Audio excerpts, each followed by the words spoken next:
wala pa rin silang batas na napag-uusapan. Ano ba ang hangarin nila dyan? Kasi nga, demolition job lang against Duterte family, Inday Sara Duterte, ang kanilang pakay dyan. At ang masakit pa, ganito ho, only in the Philippines. Ngayon, dumating yung mga buhaya. Ang daming buhaya, pamilya ng buhaya ang dumating. Sa harapan ng mga pulis, ng mga sundalo, armado, yung buntot ng mga buhaya, sumisenyas ng ganon. Pinapasakay yung sundalo at mga pulis. Nalunod ang mga pulis at saka mga sundalo.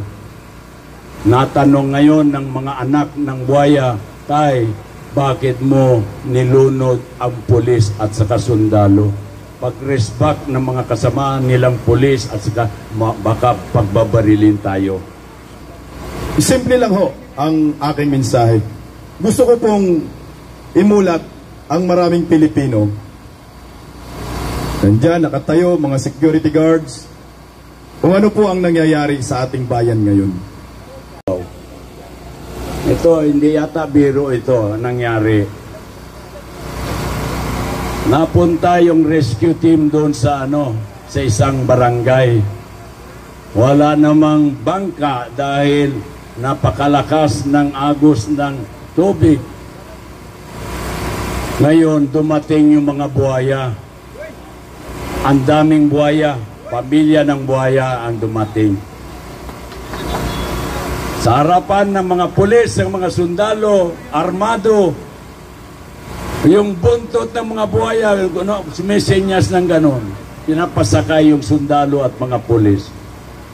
Sa akala ng mga pulis at saka mga sundalo, sa pagsakay nila sa likod ng mga buhaya, na pwede sila itawid doon sa kabila ng palagitnaan ng itlog, mga kaibigan, mga kababayan. Nalunod ang mga pulis at saka mga sundalo. Natanong ngayon ng mga anak ng buhaya, Tay, bakit mo nilunod ang pulis at saka sundalo? Pag-respect ng mga kasama nilang pulis at saka baka pagbabarilin tayo.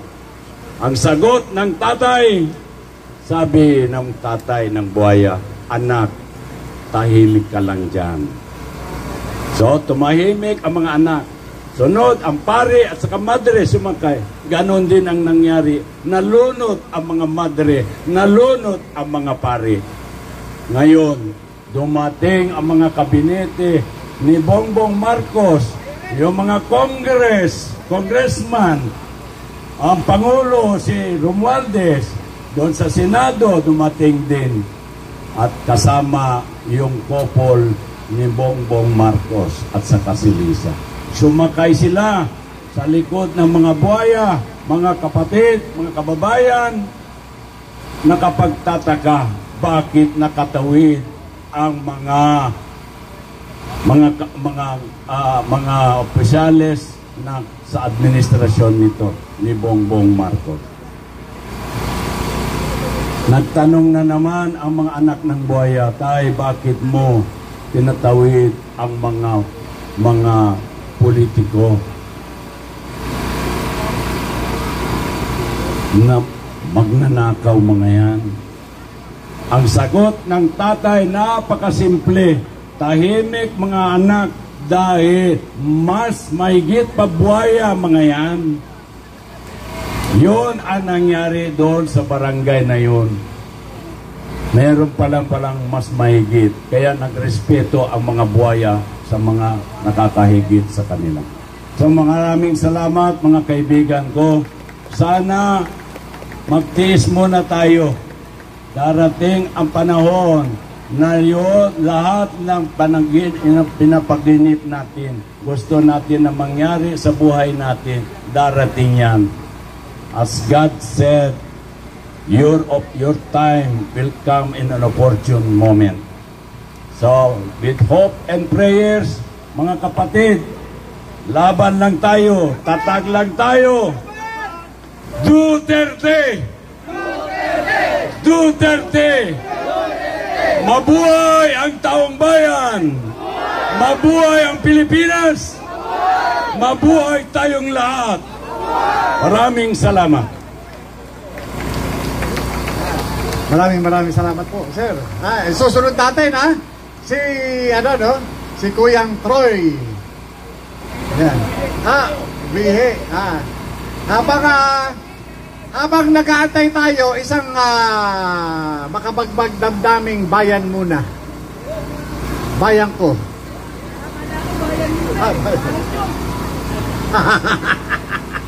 Bayan ko pala. Sorry. Bayan ko. Sa lahat sa atin nandito at nagmamalasakit para sa ating Vice Presidente na Inday Sara. Sa totoo lang, nanggagaling tayo kung saan-saang parte ng bansa, pero hindi na natin babanggitin yun dahil kaya pumunta tayo rito dahil sa pagmamahal natin kay Inday Sara at sa mga Duterte. So, nananawagan lang ako kasi hindi pa sapat ang numero natin. Sa totoo lang, ay mga kamag-anak, marami akong kamag-anak dito sa Manila, Brad.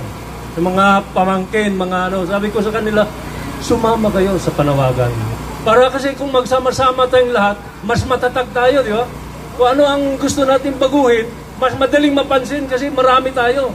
No? So kailangan talaga tayo sama-sama. Kung sino man ngayon ang nakakarinig sa atin, nandito kami, nananawagan, lumabas kayo at makisama kayo dito sa grupo ng pagbabago. No? Suportahan natin si Inday Sara. Hindi ba tayo naawa? Kawawa na nga si Inday Sara. Halos kandara pa na. Mayroon pa siyang matawan ng mga inaapi. No? Si Inday Sara mayroon pang nagdidimod na kung ano-ano mga sa diyan sa mga politiko na against kay Inday Sara. So wala tayong magagawa kundi suportahan natin si Inday Sara sa mga Duterte para sa ating pagbabago, hindi lang sa atin dahil tumatanda na tayo. Paano yung mga anak natin, yung anak na ating mga anak? Gusto ba natin na maghirap sila? Hindi. Kailangan natin pagbabago. Kaya please, yung mga kapatid natin nakikinig dyan, lumabas kayo at makisama kayo sa grupo ng pagbabago. Suportahan natin si Inday Sara at sa mga Duterte. Laban! Duterte! Salamat po. Yan. Okay. Habang inaantay natin si Kuya Troy. Yan, tawagin muna natin si Bistak. Ayan. At pakinggan natin yung wisdom ng kasama nating iginagalang na vlogger itong si Bistak. Ayan. Palakpak!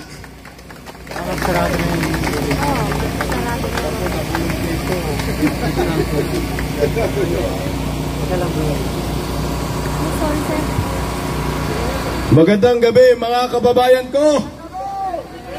Grabe na to Wala nang boses simula pang umpisa doon sa Batasan. Lumusok na po kami doon para kay Vice President Inday Sara sa Veterans Memorial Medical Center. Paikot-ikot na ho tayo kung saan-saan. Ang ending pala sa IDSA.